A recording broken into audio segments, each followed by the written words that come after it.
Tudo bem, gente. Para nós, estamos aqui, Silveirinha, que não participou do grupo anterior, mas para nós é um recomeço, né? Nós tínhamos já esse grupo, né? O Railda, o Albert,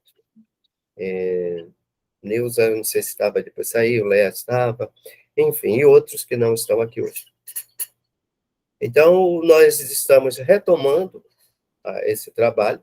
Inclusive, eu vou pedir a quem puder ficar até após a gravação, fazer tipo uma enquete, tá? Tem umas ideias que surgiram aqui, eu vou precisar da opinião de vocês. Bom, como estamos falando de Reiki, vamos falar da peça-chave, né, de Reiki, que é Mikao Usui. O objetivo principal desse trabalho é trabalharmos as técnicas. Porém, em vez por outra, né, nós vamos trazer algum texto, né, elucidativo aqui, né, relacionado, claro, a,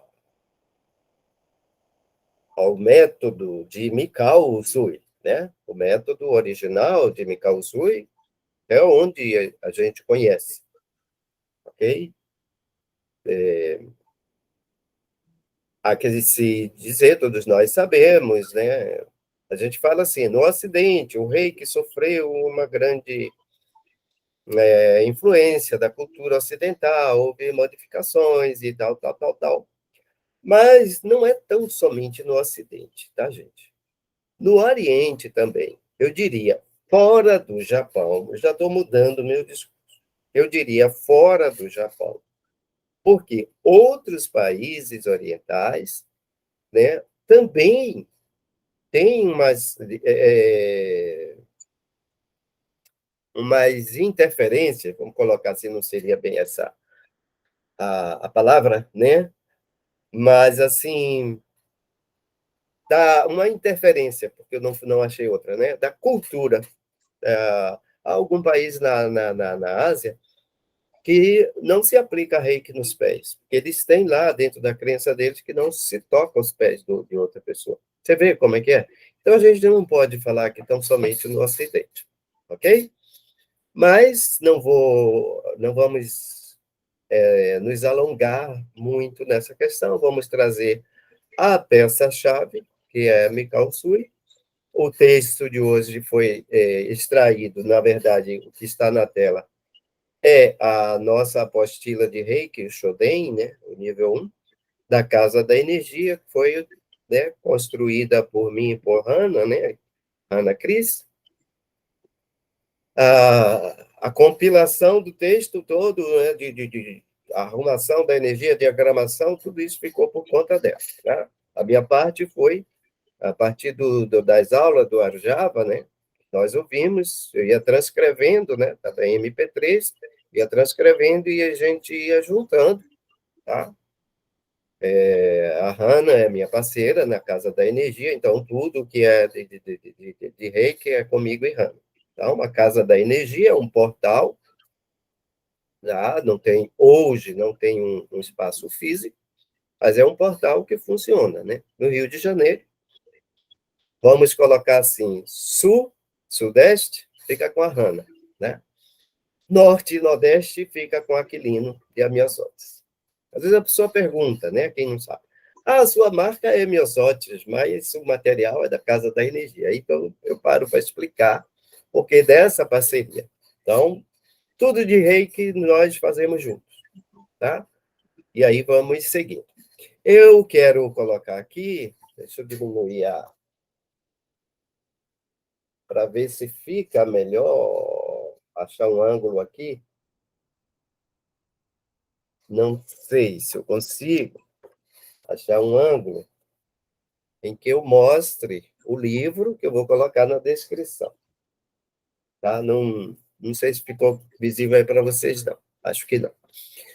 Mas eu vou colocar, é o livro do Arjava, né? Isto é Reiki, que, para quem não conhece, é um resumão sobre a vida de Usui, sobre a história do Reiki, enfim, e sobre muitas coisas que aconteceram desde que o Reiki entrou no Ocidente através da Takata Sensei.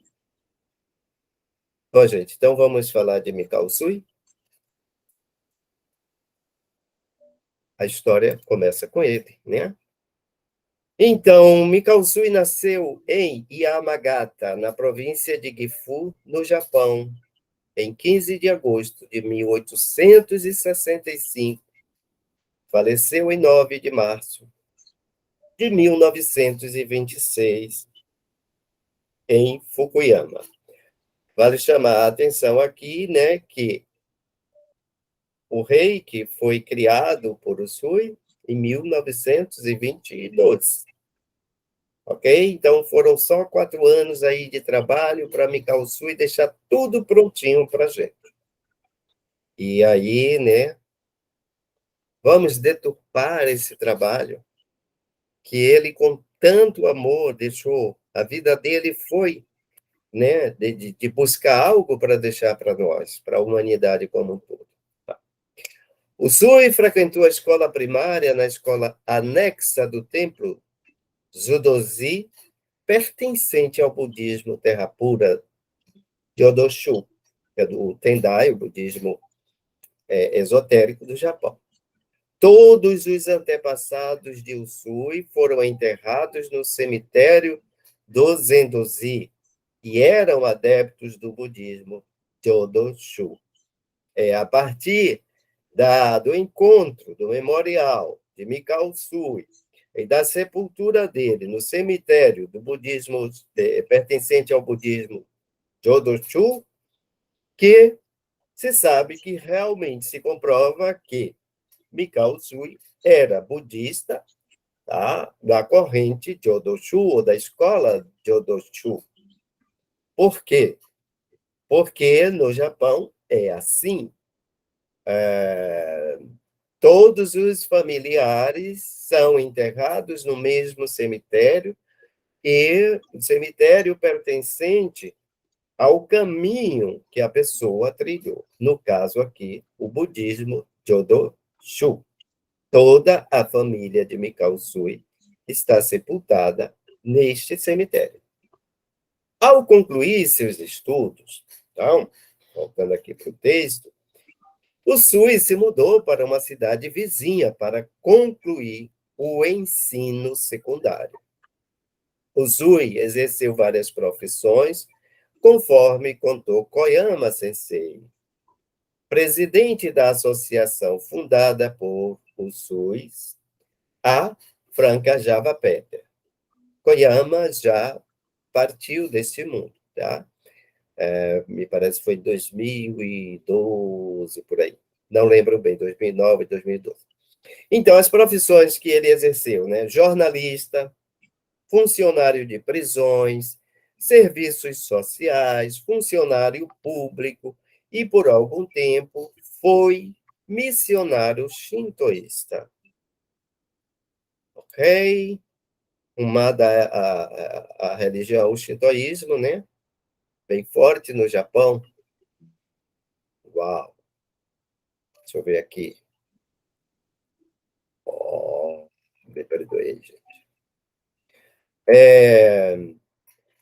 Trabalhou como secretário para Shinpei Goto, um político muito famoso naquela época. Shinpei Goto trabalhou no Ministério da Saúde. Foi governador de Taiwan e diretor da Companhia de Estradas de Ferro da Manchúria. Depois foi ministro dos Correios e do Exterior, ministro dos Transportes e, mais tarde, ministro das Relações Exteriores. Em 1920, foi eleito prefeito de Tóquio. Então, era um político muito influente na época de Mikao Usui, né? Tinha uma proeminência e o caminho estava sendo preparado para o rei e nós não sabíamos, quer dizer, o Usui não sabia, claro que nós não sabíamos. Né? Ao término do seu mandato, Shinpei Goto não foi reeleito. Aí, então, o que aconteceu? O Sui ficou desempregado. E, desempregado, o Sui Sensei começou um negócio próprio com a família. Mas esse negócio faliu. Okay? Koyama Sensei contou que ele entrou em uma crise de identidade, né? Como muitos de nós entramos, como eu entrei, né? E tive depressão, crise de pânico e coisa e tal, isso no passado, e resolveu passar 3 anos no mosteiro Zen antes de ir para o Monte Kurama.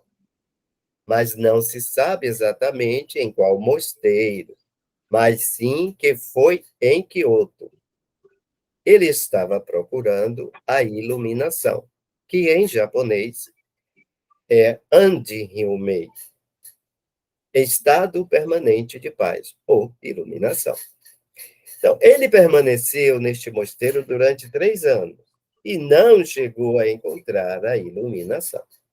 Então, passado 3 anos, o abade falou para ele que não era por ali que ele iria encontrar o que ele procurava. Ele saiu, né, do mosteiro, saiu da reclusão. Consultou, então, seu superior neste mosteiro e este lhe disse: você precisa experimentar a morte. Esta é a sua última chance para encontrar a iluminação. Ok? Muitas escolas zen budistas dizem que há certas fases da vida nas quais a iluminação é mais provável e também algumas variantes. Vamos ver. 1.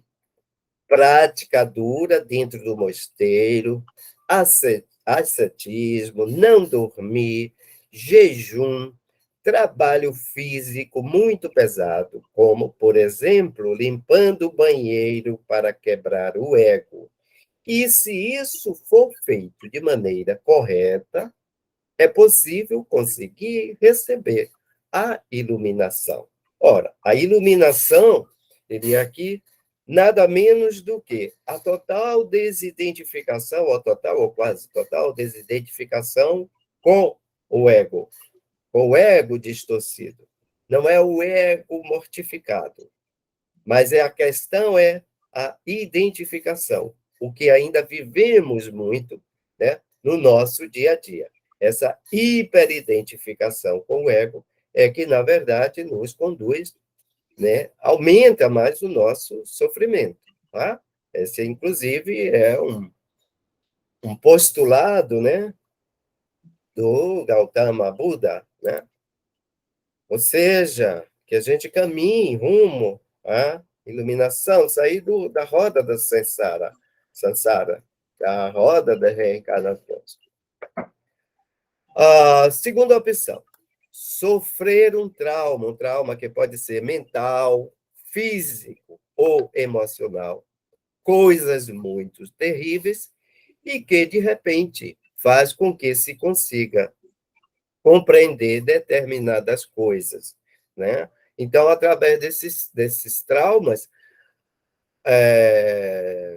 isso, de certa forma, eu passei, né? Não cheguei à iluminação, não, tá, gente? Mas muita coisa mudou em mim a partir daquele momento da crise de identidade que me levou à depressão, com crise de pânico, e muita coisa foi transformada dentro de mim, muito lixo, né? Muito ainda tem a se jogar fora. Muita desidentificação seria o mais correto falar, tá? Para eu ficar mais comigo, tá? Então, é o que a gente precisa. Trabalhar, meditar, para se desidentificar cada vez mais possível do ego distorcido. O nosso ego, ele foi distorcido. Isso é outra história, em outro estudo a gente vai ver mais isso, tá? Isso está lá no estudo de Lemúria, Atlântida. Vamos ver em outra oportunidade. E 3, né? A morte e o processo de morte. E aí, tá? Não se está falando da morte do ego. Tá? No item 2, o 1 e o 2, está se falando da morte do ego. Mas aqui, ó, não se está falando da morte do ego, mas da morte do corpo físico.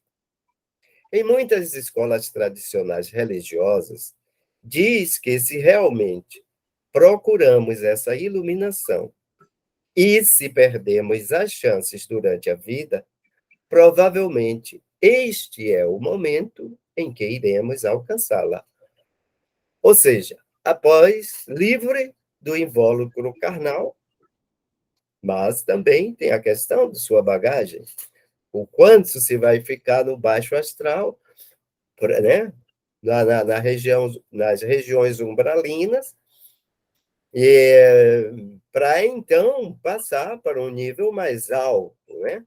Um nível vibracional mais alto, tá? Porque o astral, tanto o inferior quanto o superior, ainda é a terceira dimensão, ok? O Sui Sensei não se dirigiu ao Monte Kurama para meditar após 3 anos no templo, simplesmente, mas sim para morrer.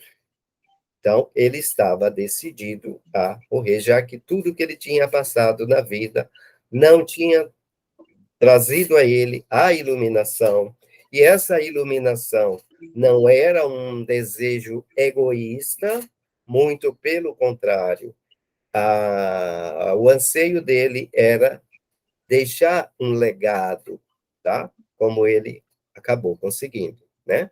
Sabemos, estamos nós aqui praticantes de Reiki, tá? Não somos meramente reikianos, tá? Nós que estamos aqui somos praticantes de Reiki, extensões de Usui, tá? Em março de 1922, o Usui Sensei cumpriu a meditação e, de acordo com a inscrição em sua pedra memorial, durante esta meditação, né, isso no Monte Kurama, recebeu uma luz que o levou ao desenvolvimento do Reiki. Okay? Então, essa é a história. Aqui a gente tem um resumo do resumo da história de Usui. Há muito ainda a se saber, a se trazer sobre a história, a rica história, né, de Mikao Usui, a rica biografia de Mikao Usui. Não se sabia disso até há pouco tempo.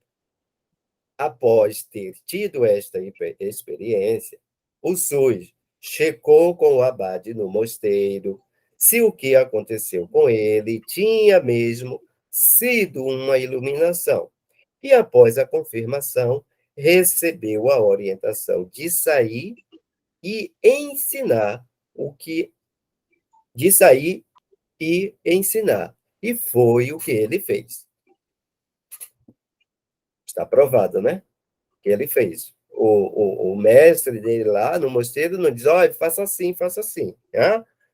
Não, ele precisava passar para frente aquilo, né, que ele tanto buscou. Agora, o resto era como é que ele ia fazer isso, seria com ele. Então, ele passou pelo processo da iluminação. Então, o Reiki, o método que ele criou não veio pronto do céu, como muitos ainda acreditam. Os símbolos vieram e coisa e tal. Nada disso. A história enxuta é essa aqui. Tá? O Reiki, ele fundamentou dentro dos conhecimentos dele, ok?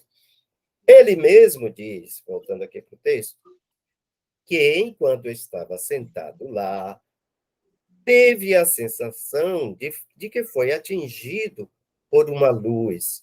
Ficou inconsciente, não sabe por quanto tempo, e quando voltou a si, sentiu seu corpo completamente revigorado, cheio de luz, e que, descendo o Monte Kurama, percebeu que de suas mãos saía uma energia de cura. Então, ele já começou a ver. Primeiro, ora, totalmente revigorado. Depois de um período grande, que é aproximadamente aí 21 dias, né? Fragilizado, sem alimentos, apenas água, né? Jejum de alimentos, somente líquido, meio água. Não é líquido, é suco, nada, água. Então, presume-se logo que o corpo estava bastante fragilizado. Então, após esse episódio, no Monte Kurama, ele se sentiu completamente revigorado. Então, o primeiro sinal de que algo tinha ocorrido, algo de muito bom tinha ocorrido. E ao descer o monte, né, sentiu que das mãos dele saía uma energia de cura. Então, notem que ele foi ao Monte Kurama. Alguns por aí ainda falam que ele foi para um mosteiro, para um templo, nada disso. Ele se embrenhou na mata mesmo, na floresta lá do Monte Kurama. Não há nenhum registro de uma longa meditação em nenhum mosteiro por onde a Java e outros pesquisaram, tá? Pelo ponto de vista budista, o propósito disto é transmitir para outras pessoas, tá? No budismo tem aquelas pessoas que, né, fazem o voto de Bodhisattva, né? Uma grande Bodhisattva que a gente tanto ama, né? Muita gente, eu mesmo amo Kutu, né? Kuan Yin, tá? Então, a grande Bodhisattva, ou seja, passar para os outros aquilo que aprendeu para colaborar no processo de iluminação, né? No caso, Kuan Yin, de iluminação da humanidade. E o Sui quis colaborar com isso, como um bom budista. Então, é possível que ele tenha feito tal voto. Tá?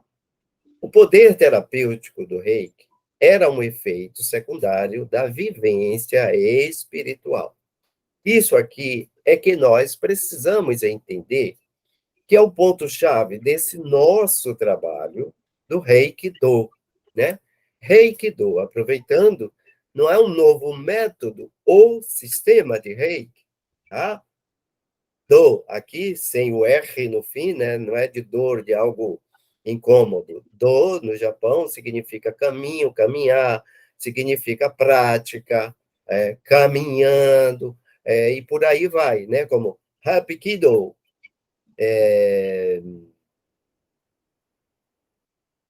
tem outras artes marciais que eu esqueço agora. Então, Reiki-Do seria a prática do Reiki, o caminhar com o Reiki. Então, essa é a nossa proposta aqui. Nos alimentarmos, né, uns aos outros, nós, uns aos outros, nos incentivarmos para que se mantenha. E não ter o Reiki como ele foi passado para a gente, né? Quando veio para o Ocidente. Uma mera técnica terapêutica por imposição das mãos. Ora, o Reiki é muito mais que isso. Vocês que estão aqui, que já conhecem, que fizeram os cursos comigo, conhecem as técnicas do Reiki, sabem o valor que elas têm. Tá? Então, em abril de 1922, é fundada a Usui Reiki Ryo Hogakai, a Associação do Método de Tratamento de Usui por meio da energia espiritual Reiki, que ele denominou o método dele de Shinshin Kaizen Usui Reiki Ryoho. Esse tempo entre a iluminação e o início da Usui Reiki Ryoho Gakkai é muito curto. Então, parece que ele estava prevendo, talvez, quem sabe, isso é uma inferência minha, tá? Que ele não teria muito tempo. Então, tudo dele foi muito rápido. Provavelmente, ele tenha tido outras experiências no passado, alguns fatores temporariamente somados a esses 3 anos no Mosteiro Zen. Tá? Então, aqui está chamando a atenção, ó, não foi simplesmente a iluminação, mas ele já tinha uma bagagem. Tá? Então, o tempo foi curto para que ele juntasse tudo. Então, ele tinha uma bagagem. Tá? Além da dedicação dele dentro do budismo, os 3 anos do mosteiro, né? Então, ele tinha o conhecimento do Qigong, né? Da filosofia chinesa, né? Medicina tradicional chinesa, e é aí que a gente vê as técnicas do Reiki. Tá? Qigong, ele estava muito bem preparado se realmente pensarmos em 21 dias somente para a iluminação. Então, outros eventos anteriores o prepararam para isso. 21 dias somente, talvez para uma pessoa completamente despreparada, como eu, por exemplo, não, talvez eu não alcançaria isso. Então, ele já era bem rodado, né, nesse caminho aí espiritual. Então, isso aí foi, tá? O catalisador, digamos assim. Ele precisaria de muitos anos para integrar tudo isso. Isso não deve ter sido um incidente isolado. Provavelmente tenha tido alguns momentos fortes antes na vida dele, mas não se sabe nada a respeito ainda. É como eu disse, há muito a se falar, a se trazer ainda sobre a vida de Usui Sensei.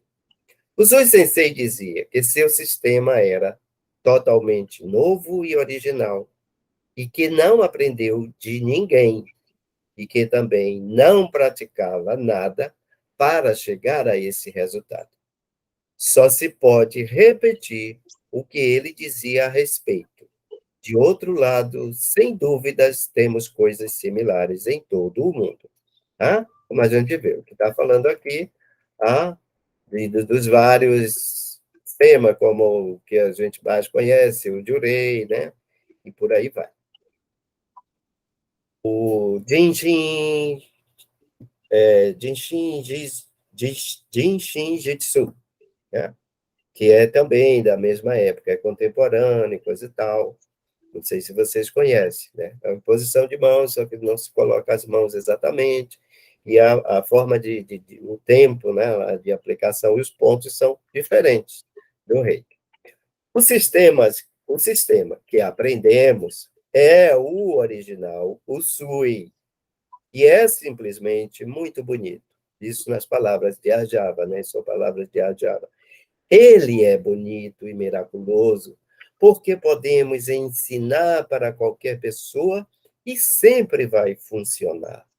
Não importa o sexo, a idade ou a capacidade intelectual, nacionalidade, religião, sempre vai funcionar.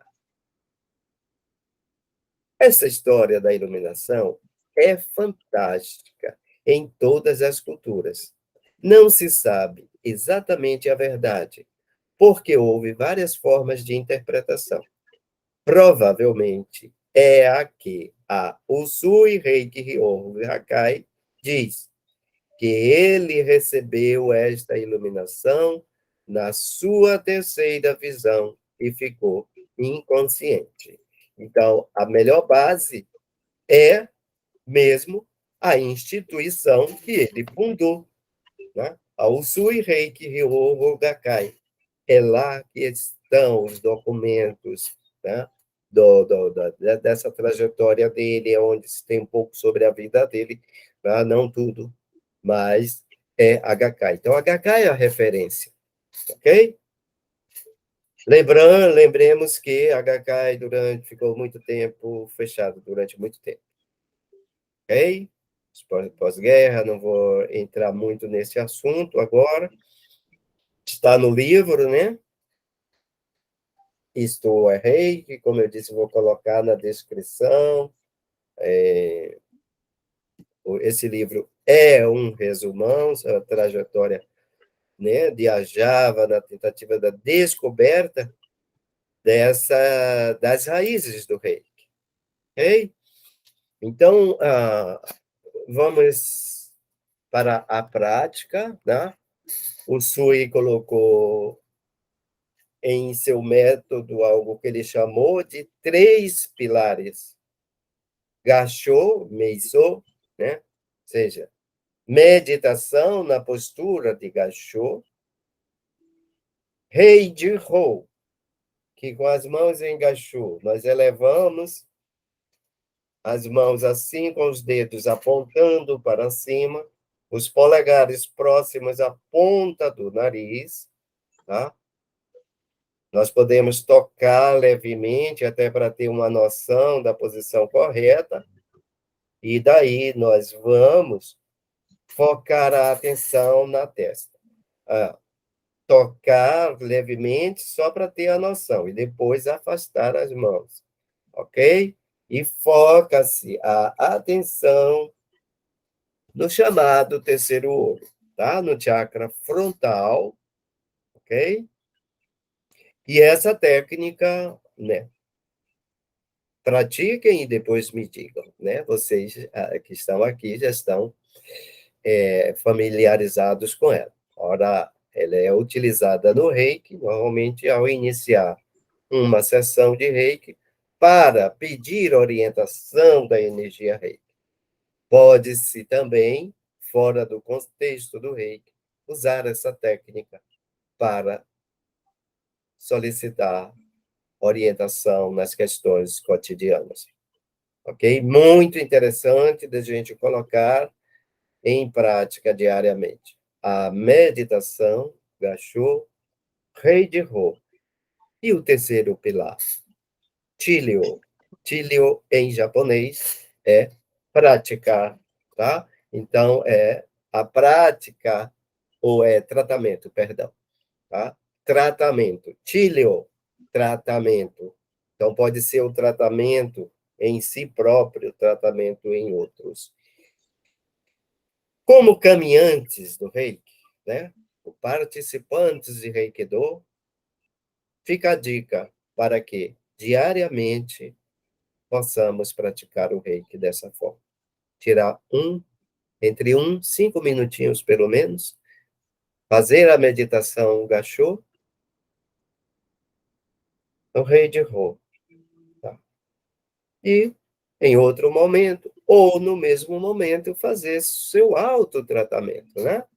Conforme cada um sinta melhor quais são os pontos do seu corpo que mais estão precisando serem trabalhados. Ok? Então, vamos à prática. Sentem-se na posição confortável.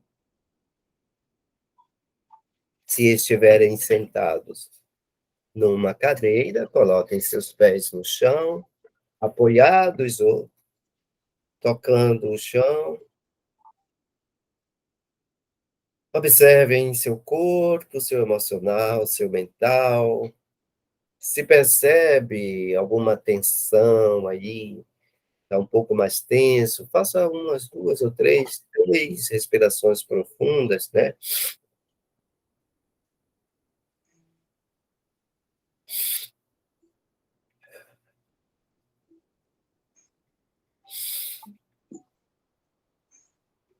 Vou expirar pela boca na intenção de liberar essas tensões. E então coloque suas mãos em gachô, ou seja, mãos justapostas à altura do peito. Seus dedos ficam um pouco abaixo do queixo. Você pode experimentar isso, saber se você está na posição mais adequada, quando você exala pelas narinas e sente o roçar, né, do seu alento nas pontas dos dedos, tipo assim, ó. Então, você exala e sente que o seu alento, né, que o ar expirado, ele passa pelas pontas de seus dedos. Então, não é assim, não é lá embaixo, é justamente aqui. Tá? Isso faz uma conexão também com o nosso coração etérico, né? O chakra cardíaco, como queiram, né? E aí a energia já vai trabalhando aí, mas o principal objetivo da meditação é focar nas mãos, né? O método é focando nas mãos, deixando os pensamentos passarem, tá? Não interferindo com eles, não se identificando, não indo junto com eles. Cada vez que algum pensamento ou algo ocorra aí em sua tela mental, respire um pouco mais fundo e foque mais a sua atenção nas mãos, em especial nas pontas dos dedos médios, né? Onde eles se tocam. E daí ficará mais fácil de você se desidentificar dos seus pensamentos. No início pode ser um pouco difícil, mas à medida em que se vai praticando, você vai se familiarizando, se entregando mais à energia e tendo os efeitos da meditação, tá? Isso para quem é reikiano ou não, quem é praticante de reiki ou não, mas para o praticante de reiki é uma técnica bastante importante, porque vai nos ajudar a sensibilizar as nossas mãos, tá? A termos condições de perceber mais quando estivermos aplicando o reiki, né? Quando formos falar de biosem, né? Vocês vão entender o acúmulo de toxinas no corpo, tá? Então, vamos lá. Agora é silenciar, ok? Feche os olhos.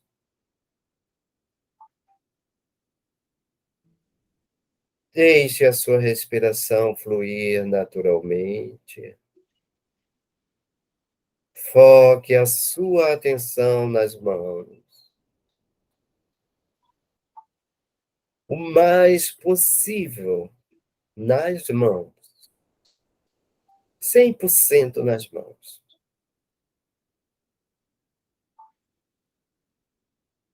Sinta como que, neste momento, só suas mãos existem. Você é suas mãos é você. E assim, deixe os pensamentos passarem, não se aborreçam com eles. Não tente reprimi-los. Não os julgue. Não tente retê-los. Sejam alegres ou tristes. Não importa. Os pensamentos passam. Pensamentos são folhas mortas que o vento carrega. Então, deixe-os passar. Foque a sua atenção em suas mãos. Só em suas mãos. Silencie suas mãos. Meditemos.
Na sequência, podemos então praticar o rei de Rô, conforme explicado anteriormente, ou seja, eleve as mãos em gachô, de forma que os seus dedos juntos apontem para cima. As pontas dos seus polegares devem estar próxima à ponta do seu nariz. Pode tocá-lo suavemente e afastá-los do nariz. Então, foque a sua atenção no centro da testa.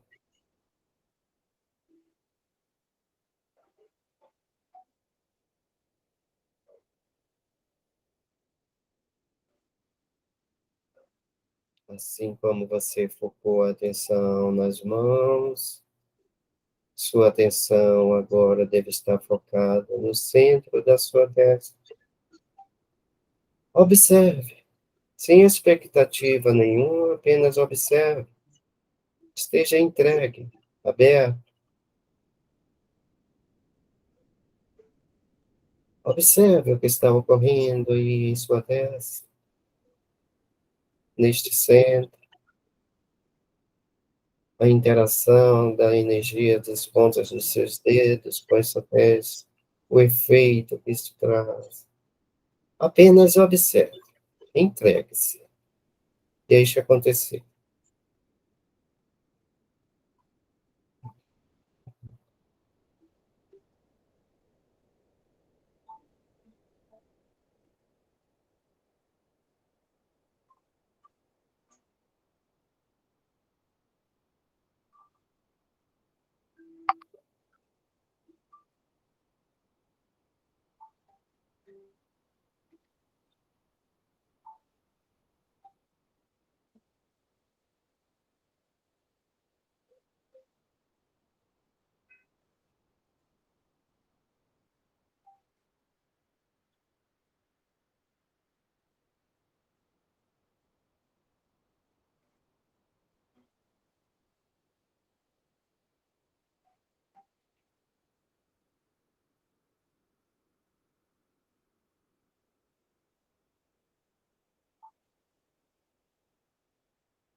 Mantenha os olhos fechados, suavemente vai baixando as mãos, respirando um pouco mais fundo, sentindo o seu corpo aqui e agora. Quando julgar conveniente, abra os olhos.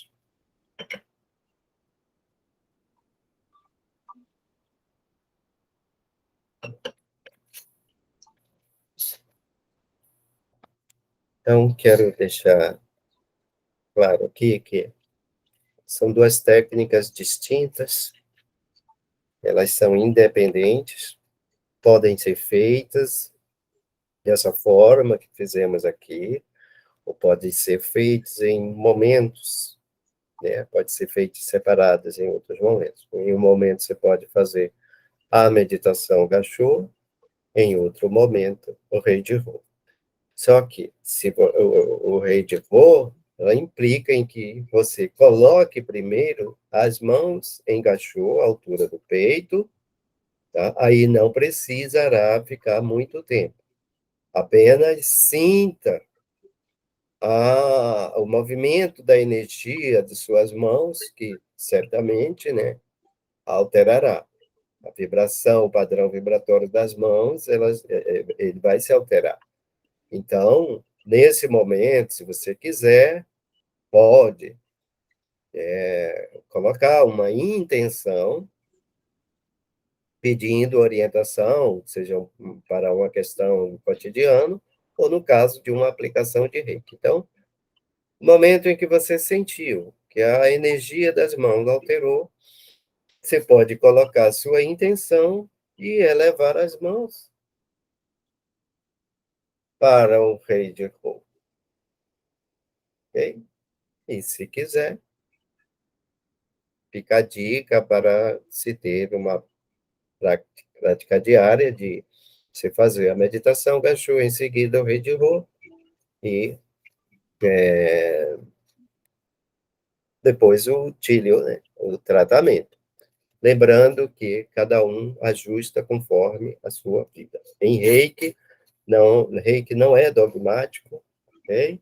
E o caminho do Reiki é um caminho livre, tá certo? Não é, você tem que acordar às 4 horas da manhã para fazer isso, não, não, não. Você pega as técnicas que você conhece e você vai, então, trabalhando com elas, ok? Então, a cada dia, o importante é a cada dia você realize a sua prática. Meditação, geralmente, ela ocorre entre 20 e 30 minutos, tá? Mas para muitos de nós, né, principalmente aqui no Ocidente, né, não tem a vivência da meditação, não tem o hábito da meditação. Então, a sugestão é começar com 5 minutos, ou para aquelas mentes mais inquietas, mesmo 1 minuto já vai estar fazendo a diferença, tá?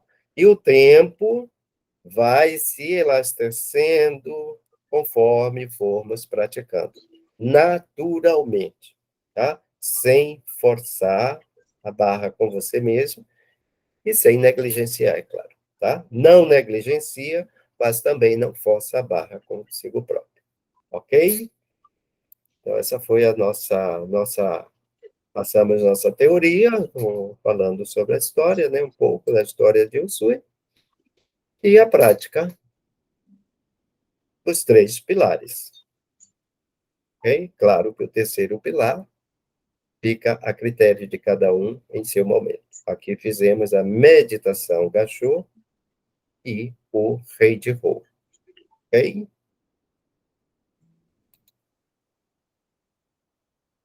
Nas próximas aí a gente vai avançando, vendo um pouco mais e aprofundando nas técnicas do nível 1, que é toda a base do reiki. Não importa o nível que se esteja. Eu sou mestre, eu não preciso mais meditar, nada disso. Aí que vai precisar mais ainda, tá? Então, as técnicas práticas do Shoden, é o nível 1, são para toda a vida, enquanto quisermos caminhar com o reiki.